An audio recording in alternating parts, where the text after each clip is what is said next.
and of hope for a more peaceful world, he wants to reach the largest possible audience who had lost parents in the terrorist attacks of the 11th of September 2001.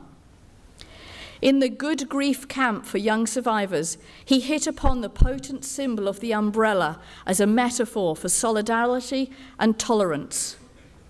The shaft of the umbrella represents universal energy, the canopy, divine protection and acceptance, the spokes, the individual's strengths, and the sections, the key components of a person's life, such as family, religion, friends.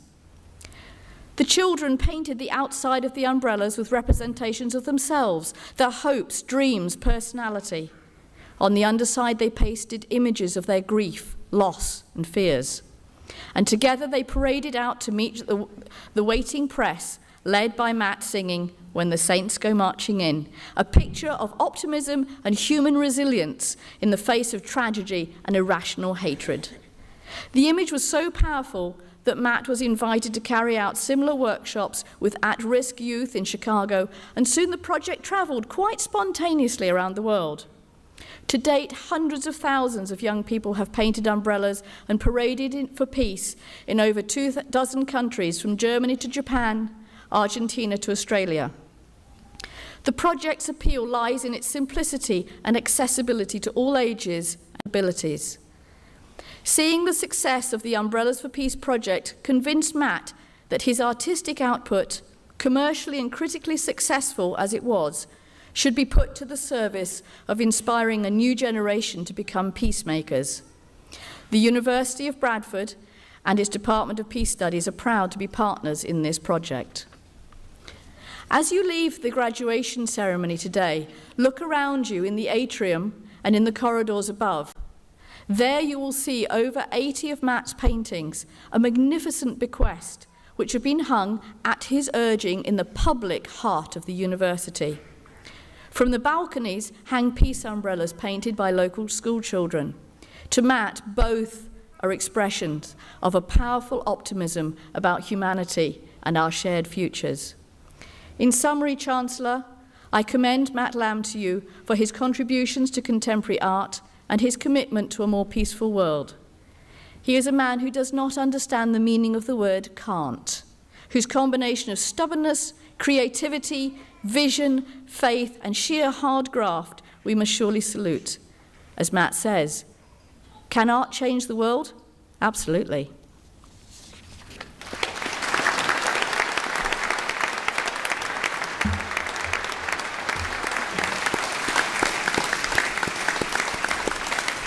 Well done, Matt. By the authority vested in me, I admit you to the honorary degree of Doctor of Letters. Well done, Matt.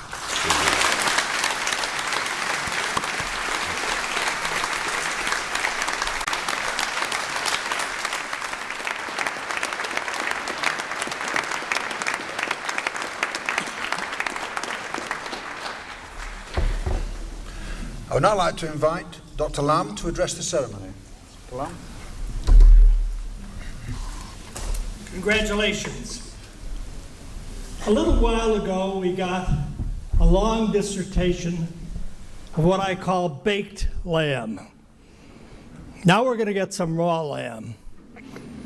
Who is this guy? What is he about? What's all this about?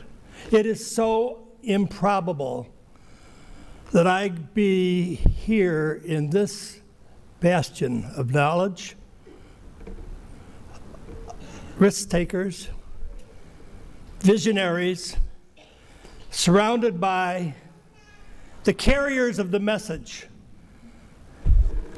that is going to be taken around the world.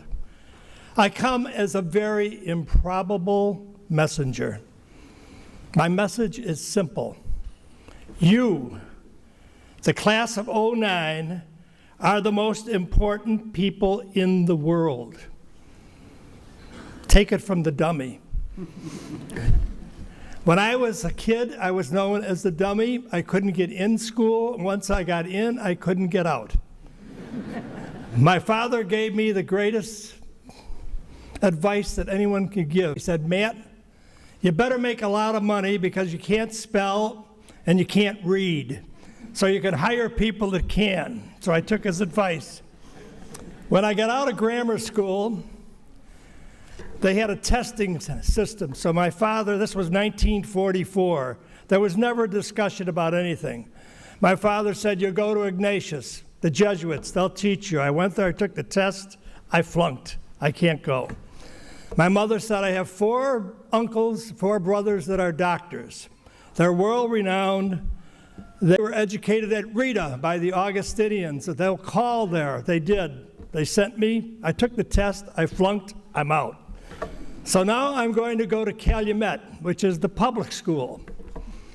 So my father said, well, there's one more thing. Monsignor Shoebridge owns Leo High School. He's a friend of mine. I'll call him. So I called him up and he told him what the story is, that he couldn't get into 2 schools. I'm now going to Calumet. And Monsignor Shoebridge, who is an old Irishman, said, and I could hear him over the phone, if he goes to Calumet, he'll lose his immortal soul. He can't go to Calumet. Send him up immediately. So I did. I went there. He opened the door. He said, is this the dumb kid? My father said, yes. He said, I'll call Brother McCarthy, which he did. He said, I got this dumb kid here. He went to 2 schools. They won't let him in. You got to take him in. If you don't, he's going to go to Calumet and lose his immortal soul. And he listens for a long time, and he said, don't you understand? He's dumb. He can't pass a test.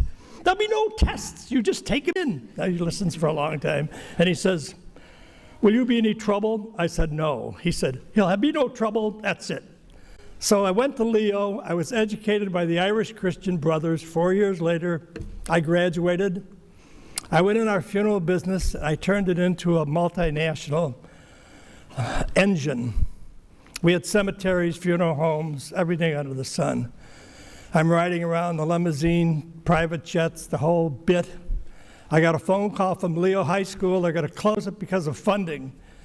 So Tom Murphy at that time was chairman of the board of General Motors, the largest company in the United States. He was in the same deal as I was. He went there. They didn't have any money, so they put him through for nothing. So I called Tom. I said, they're going to close the school. We have to do something about it. So we had a fundraiser, and through General Motors and blah, blah, blah. To this day, the school is now all African American, but it's underwritten by 2 crazy Irishmen who were dumb, couldn't get into school.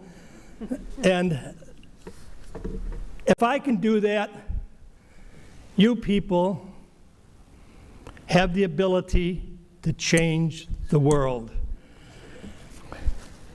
I carry my speech. This is it. It says, July 16th, 1945. The world that I live in up until now, I'm 77 years old, does not exist. The world that you live in, we could put together a group in this room that could build a bomb that could blow up this whole country. Or with biochemicals, we could poison everyone. That is the world that we live in.